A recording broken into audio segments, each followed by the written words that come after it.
Hey y'all, my name is Maddie Cheever. I'm a registered dietitian nutritionist, certified health education specialist, type 1 diabetes specialized coach, and the face and founder of Type 1 Type Fun. And I also live with type 1 diabetes. I share stories, resources, and tips to make diabetes management easier and a lot more relatable and fun. And on today's show, I'm speaking with Dr. Larry Deeb, pediatric endocrinologist, faculty member at Florida State, and former president of the American Diabetes Association. Dr. Deeb has seen diabetes care evolve a lot over the last 40 years. We chat about all the ways treatment has improved and why he says early screening and prevention are so important. Okay, so let's jump in. So, if you don't mind me asking, you've been practicing for more than 40 years, right? So, you have seen treatment change drastically throughout your career. Can you tell us a little bit more about how it has changed or how much? Sure. And interestingly, I can go all the way to yesterday, or actually at the end of last week. When I started taking care of children with diabetes, we managed by having them go to the bathroom, show me a glucose test for the urine, and then giving them insulin. You can imagine how inaccurate that was. Just nuts. And yet we doing the state of the art.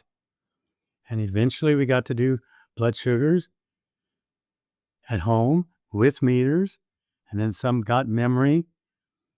And then we did the DCCT where we proved control works, and then we were stuck really trying to do it. And now we're all the way to automated insulin delivery with really smart pumps, but even bigger than that, we're into trying to prevent diabetes. We know it's autoimmune. And last week, I got to 18 months with the first child, and I might argue I prevented my first case of type 1 diabetes. Can you even imagine how emotional that is for a doctor? Beautiful. That's amazing. Congratulations. Congratulations. That is incredible. And if you're willing to share, I'd love to know more details. So we participate in what's called TrialNet. Mhm. And because of that, we ask siblings of cases of T1D to be screened. He, amongst lots of others, well, for virtually all others, you ask. And he came back to the office, that is the child with diabetes, and his brothers, and those brothers got screened. One of them had 4 antibodies. So then you begin looking at how's his blood sugar going? And you notice it begin to go up. A1C got to 6.6, which is right at the break point of diabetes. We intervened. 18 months later, his A1C is 5.4. That's not diabetes. So we'll see. The word prevent implies really long term, but you can only go day by day. So, and I wouldn't use the word prevent if it weren't 18 months. So, Absolutely. Wow. And TrialNet is a resource that I believe that it's something I've talked about online for sure several times. And I'll make sure that there's some info down below for those who are interested. The very essence of what we're discussing here is getting tested to double check what's going on in our system if we are connected to a loved one with type 1. So if you have a loved one with type 1, or if you are type 1 and have a sibling that, who knows, maybe you'll love them, that would be some good information to share. So we'll make sure it's down below. And thank you for talking about all of that. It's just so incredible to see the progression of diabetes in practice, in management, and I'm really excited to see what comes up. And actually, there's another question that I have for you. So, first of all, I know that you served as the American Diabetes Association president and for an organization called Life for a Child, which, if I'm correct, supplies insulin and other diabetes tools to children in low resourced countries. What are some of the lessons that the US health system could potentially learn from other countries? first of all, when I was president of ADA, that was the year that the United Nations approved the resolution to create World Diabetes Day. A whole lot of people were involved. It was fun to be in New York for that event at the UN. Life for a Child grew out of the recognition that the most common reason children die from diabetes around the world is lack of insulin. So 25 years ago, hard to believe, we're celebrating our 25th anniversary. I'm also a very active Rotarian, and using 3 Rotary Global grants, we were able to get supplies to children and show, hey, you could teach people to manage it. B, establish clinics. You don't just hand out supplies. It's got to be treated. And work with doctors to improve care. And then C, guess what? Children live. And over the decades, the numbers, of course, have increased. And we've worked with the doctors, doing projects to improve care. And interestingly, we're now even going to try to work on ways to get continuous monitoring. But I think the question you ask is, what could we learn? Working together, that is with the patients, with the community, we can improve care. And you have to make commitment to it. As a center, you can't just see someone and let the status quo run. You have to push. Absolutely. I agree with collaboration completely as well. I think the more we are able to bring our minds together, bring our knowledge, our education, our backgrounds together and move forward, that is, I think, ultimately the most productive path. So I love that and I appreciate you sharing that. And I feel like from everything I'm hearing from you so far, it's clear to me that you have been a very prominent part of the history of diabetes, and in my mind, a little bit of a trailblazer. And something that I know that you have also worked on is clinical studies of insulin and diabetes, maybe diabetes devices. Tell me Yeah. more. A physician lives where he or she does and takes care of, in my case, children where she is working. And I felt it really important that children I cared for could have access sooner rather than later to things. And so I even tell people, and it is the truth, because I was actively pursuing some of the newer insulins, the very first child on earth got it from me.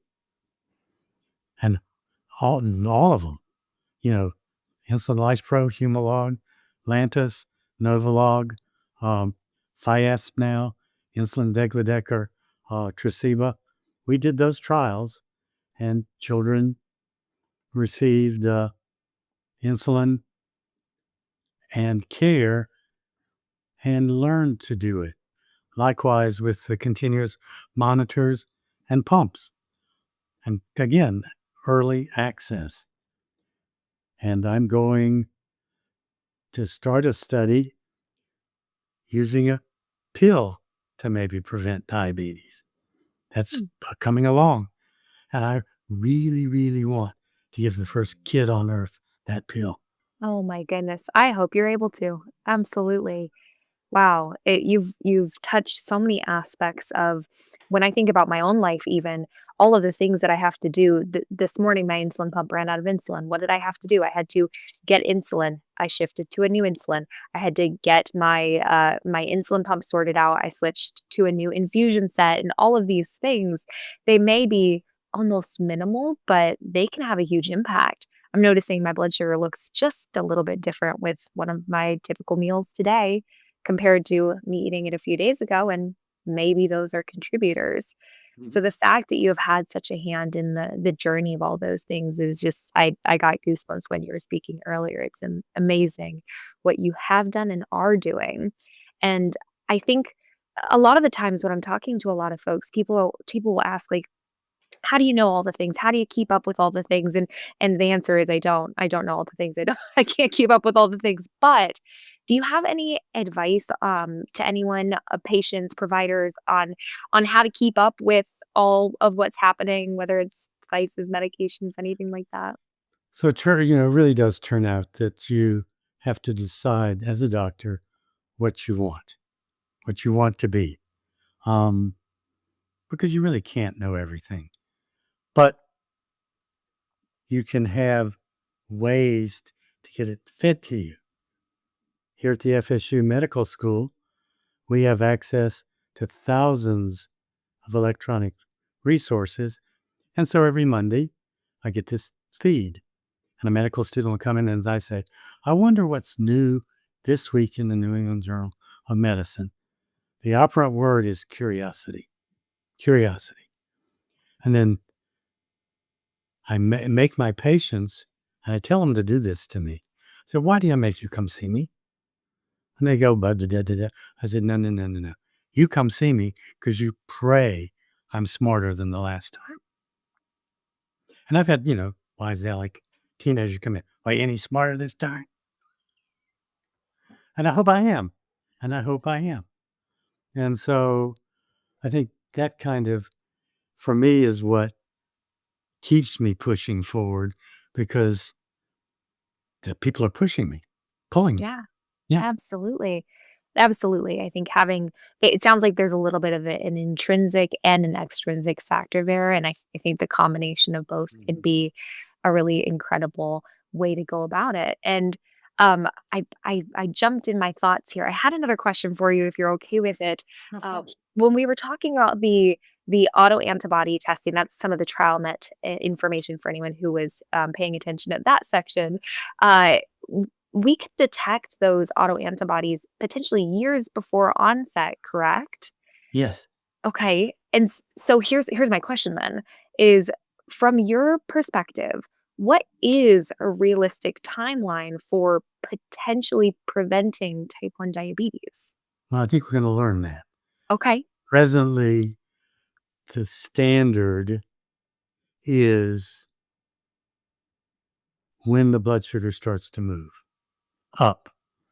That's the standard because we know that everybody who gets antibodies doesn't get diabetes.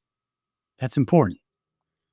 And when you say to a family, 1 in 400 has diabetes in the United States, kids. So the new kid, 6-year-old in the hospital last night, no way I could have known or prevented. Okay? Because we're not screening everybody. Someday, but not today. But okay, if 1 out of 15 siblings, then it's worth screening. And also, you have them captured. I mean, okay. you're taking care of the kid so you can talk to the family. Yeah, But that means 14 out of 15 don't. A woman who asked me, should I have children? I have T1D. What's the chance? I answer the right way. 97 out of 100 babies don't get diabetes. Have your kids if you want.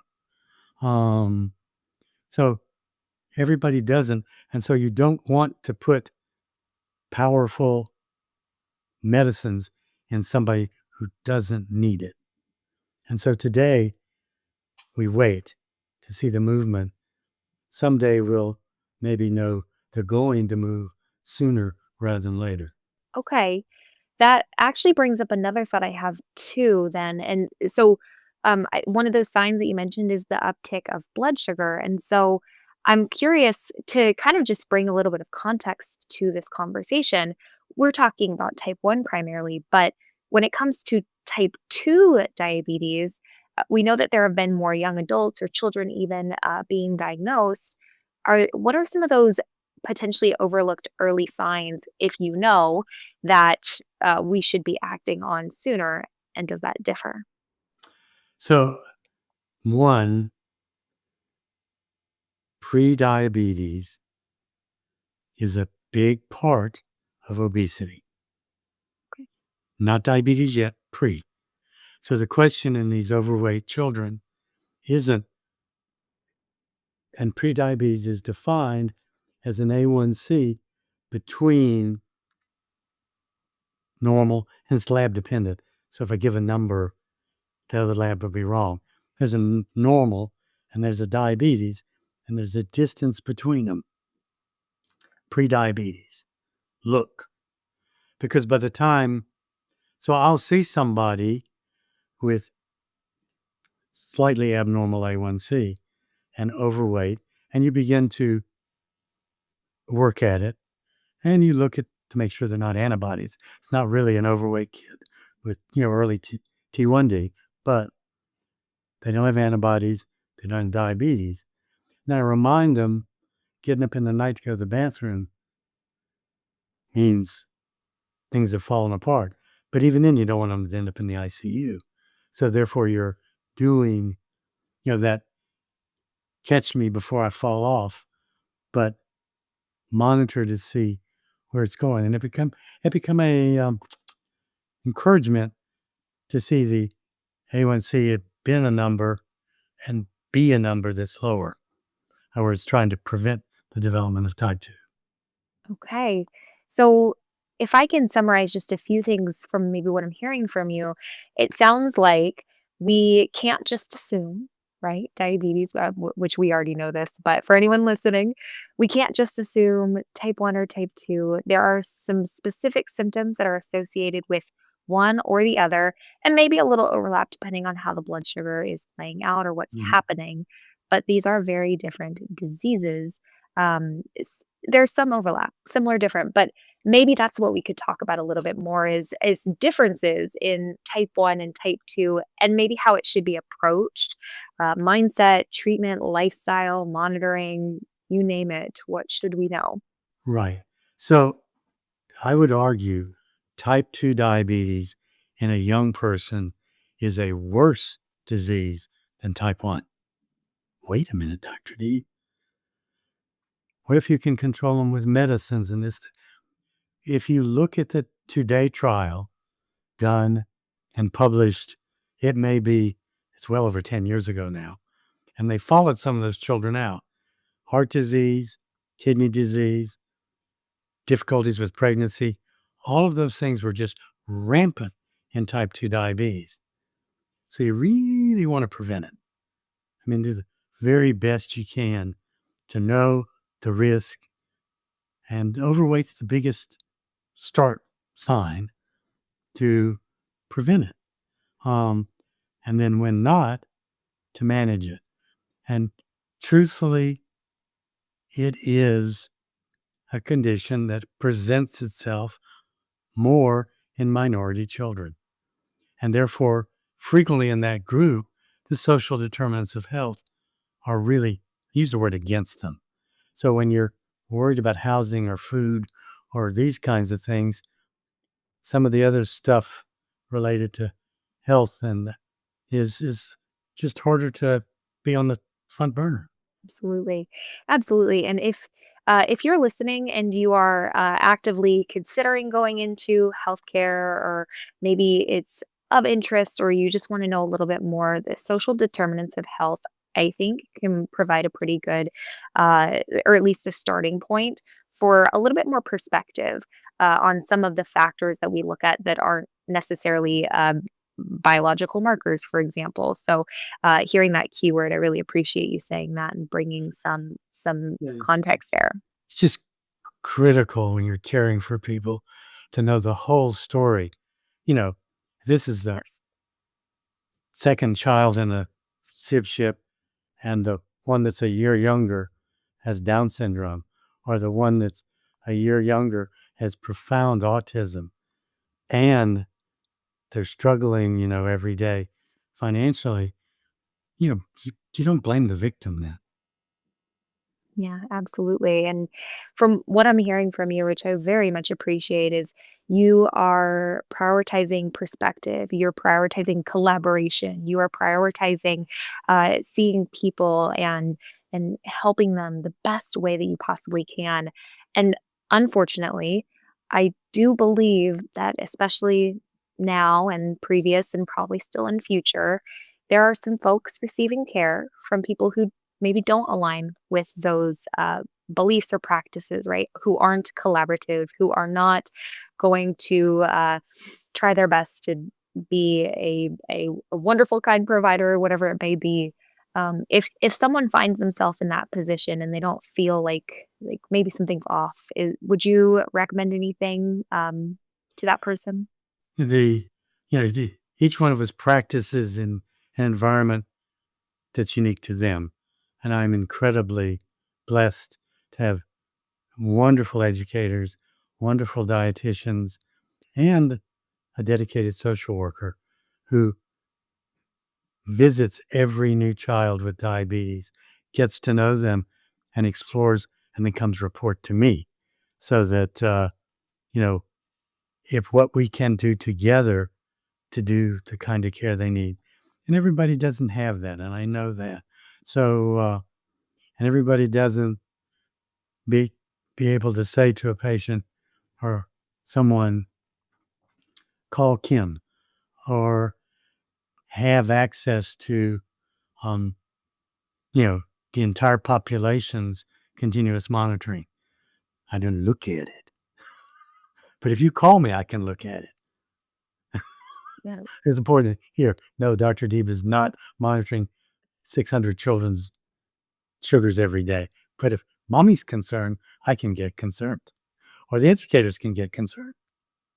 yeah, And so that kind of, you know, those things in practice, and even the mom who's having trouble, you know, issues that are more social than medical, you can then point them in directions that they may not have thought of.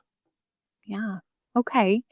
So if you're listening and you feel like maybe you're not being pointed in those directions, maybe it's worth asking some of those questions. And if those answers are provided, maybe there is a different provider that will suit you best. Everyone is different. Every patient, every provider. We are all humans, and we try our best with what we can, and we keep going. So hopefully everyone's well taken care of. But if not, know that there's someone out there for you. And Absolutely. yes, and I think that the other question that comes to mind is we've talked about so many things that have and are happening, but what do you anticipate will happen, let's say in the next 5 to 10 years of diabetes medication technology? Is there anything you think is going to maybe really take a turn? So the standard of care today for me is getting children as quickly as they're willing. It's patient centered, but as quickly as they're willing. And if the younger they are, you push even harder. For me, the standard of care today, you know, I had once had this run of 3 2-year-olds in the same month, but all 3 2-year-olds on automated insulin delivery pumps within weeks of diagnosis. So my goal for children with diabetes, and I say it out loud, is to help you live with it instead of for it. And the more these things come together, the more it allows you to do that. Um, and I think that's going to be where the technology moves, where you set it and forget it. And it's coming. And can you even imagine those days? Well, you still have to change the pump out, still have to change the side out. I mean, it's not going to be, but in between, if you can go 2 or 3 days with it sort of doing its thing, that's coming. Oh. We're marching in that direction. Oh my goodness. Okay, I got goosebumps again. With it, not for it might be my favorite quote of the day. And the fact that you just said that too, a conversation I was having actually yesterday with one of my clients is the fact that diabetes type 1 does not get a day off. There's not a day where we can just not, or maybe if that happens, there's usually quite a few consequences. But to hear you say that maybe that could be a potential is to be able to minimize a lot of the work or even have a little bit of that, flexibility here and there. Well, Oh, you what know, I mean, realistically, you're gonna have to mind. But minding is one thing. You know, oh, the blood sugar is staying fine. It's staying fine. I'm b and now the fancy pumps, I'm about to eat, let me just tell it I'm gonna eat, Mhm. and, that's dramatically different than just a few years ago where Yeah. you had to do all this math and do all this help because they weren't integrated. I mean, the number of times a day you touch diabetes 5 years ago, 10 years ago, and today can be dramatically different. I didn't say ignore it, touched it. So I mean, I have children now whose touching of diabetes is best estimate of carbs before meals, Mhm. period, period. Yep. They automated parts of it to the rest. Yeah. And trust me, finger pricking and giving shots, you touch diabetes, even if it's well done. And the greatest gift I tell patients isn't to the child, it's to mama. Oh, She sleeps at night. oh, yeah. Oh, yeah. I know all my moms would hear that and be like, "Woo, yes, thank you. That's all I want." Oh, that is, incredible, and something I say a lot is that so for everyone here who is usually a listener, they know I'm a professional diabetic, right? I am type 1, but Yeah. I also work in this space. I have years of education, years of food tracking, years of data analysis, years, so many years, and here's the thing, I am also human, I still make mistakes here and there, I don't have perfect blood sugar, and I just sometimes it's hard for me to even recall even like a decade ago where younger Maddie was, where what younger Maddie didn't know, what younger Maddie just could not possibly have understood. Thinking about the past is like, wow, how far I have come. But thinking about the future, I don't think that we have to be professionals to be able to really manage well. And I'm so excited about that. And let me throw this out.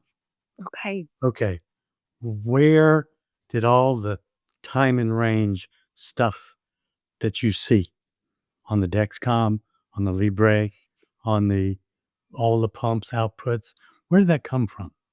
That came from decades of observing people with diabetes from the 1983 cohort of the DCCT, followed out to 2018.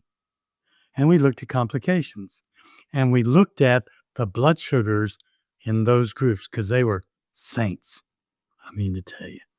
And it's not 100%. The time and range comes from those data. And if you're achieving good time and range, oh, Dr. Deeb, that means some of the blood sugars can be over 250. Yes, not a lot, but some. You know, you want the most. That also can take some of the pressure off of people who have T1D. Oh, yeah. You know, the child comes in 2% over 250, 82% in range, which is well above the needed time in range. And you look at them and say, how long you plan to live? And they look at you. You go, try 90. I mean it. Try 90. And it's not all blood sugar is 100. Doesn't have to be. Yeah. Well, it can be, but it doesn't have to be either. Yeah. I didn't say, I'll see somebody who's in really good time and range that I have more experience, and I say, you might want to try A and B and see if that doesn't help. So it's not that I'm not working to do and be as good as we can get, but it's never going to be perfect. Oh, it will never be. And that, thank It you. doesn't have to be. Thank you for saying that. It's not gonna be perfect for those listening. It's never gonna be. It's not about perfection. It's about intentionality. It's about living your life and also managing, right? Not with, Mhm. not for. With, not for. I love that. Oh, man. It is, and something actually that I get a question on a lot, especially for maybe those who are newly diagnosed or maybe a little more concerned about blood sugar things. They expect this straight line to happen with their blood sugar. That's what they go for, right? And well, what I tend to tell them, I'm like, I don't know how to tell you this. Well, I do know how to tell them, but I say, I don't know how to tell you this. Even people without diabetes don't have that, No, right? no. And it puts it into perspective just a little bit. Yes. It's not perfect for someone with diabetes. It's not perfect for someone without. We all do our best. Some of us have to do that manually. Other people's bodies do that for them. We make it work. Hmm. I love this. I love this. Is there anything that I haven't asked that you wish you had a moment for listeners to hear? Well, we've done pretty well. I Yeah. So do you sense my optimism, my Yes.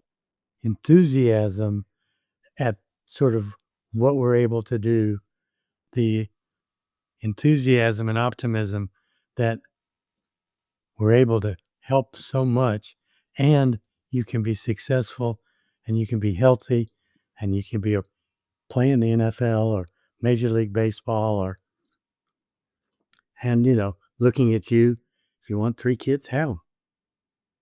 Yeah. You get to Yeah. pay for it, but that's Oh, fine. yeah. Yeah. Trust me, I have.